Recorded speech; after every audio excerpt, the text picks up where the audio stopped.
Ito kami sa lugar ng Marilao at chine-check namin tong Fortuner 2018. Kasama po natin yung buyer pati yung seller po at kasama po natin at nandun po yung isa nilang kasama na sa likod at chine-check po natin sa ating pong scanning about sa kanyang pong automatic transmission.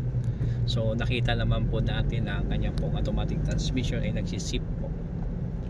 Ayon naman sa scanning, wala naman daw problema ang lahat ng electronic niya, makina, transmission. So i-recommenda po natin to kunin yung unit dahil maganda naman po, wala siyang bangga. So ayos naman po. Hoping na mag-enjoy ang lahat. Shift third.